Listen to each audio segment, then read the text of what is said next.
मारने से मैं डरता हूं। सोच समझकर कोई भी भाई गद्दारी करना, क्योंकि मेरे दुश्मनी बहुत महंगी पड़ेगी। अब ये चुनाव में तेलंगाना की जनता के आशीर्वाद से अगर भारतीय जनता पार्टी की गवर्नमेंट तेलंगाना में अगर बन गई तो ये ओवैसी किसके पैर पकड़ेंगे? किसके पैर पकड़ेंगे? ये चूहों को हम पैर पकड़ने नहीं देंगे। इन गद्दारों को तो हम देश के बाहर निकालेंगे। ये बात ध्यान रखना। क्यों? क्योंकि जो आतंकवादी का सपोर्ट करता है, ऐसे आतंकवादियों से हम दोस्ती नहीं। इन आतंकवादियों को तो 72 हूरों के पास हम पहुंचाते हैं। इस चुनाव में हिंदुओं की पोलिंग बढ़नी चाहिए। इस चुनाव में पिछले बार के अगर 2 चुनावों में भी हम देखेंगे तो हमारी वोट परसेंटेज बहुत कम है, क्योंकि हमारे जो वोटर है वो सोचते हैं कि भाई कैसा भी बीजेपी जीत जाएगी, हम क्यों जाकर लाइन में ठहरेंगे, हम क्यों जाकर धूप में खड़े रहेंगे। लेकिन उनकी सोच को आपको बदलना है, उनके विचारों को आपको बदलना है। उनको यह कहना है कि ये दुश्मन जो हमारी गौ को काटते हैं, लव जिहाद करते हैं, धर्मांतरण करते हैं, ये दुश्मन 70,000 इनकी वोटों से गिनती होती है और हमारी गिनती 0 से होती है। 18 से और अब हम अभी तक का जो देखेंगे, माइनॉरिटी वोट बैंक बढ़ चुका है।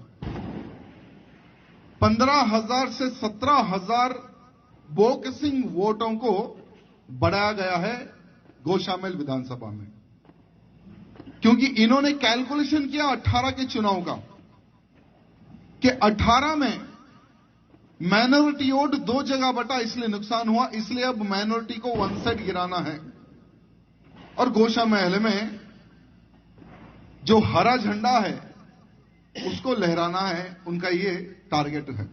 इस विधानसभा को जीतने के लिए सिर्फ गोशामेल विधानसभा नहीं, भारत का माइनॉरिटी नहीं, पूरे वर्ल्ड का माइनॉरिटी आज पैसा भिजा रहा है कि किसी भी हाल में गोशामेल विधानसभा से राजा सिंह को हराओ।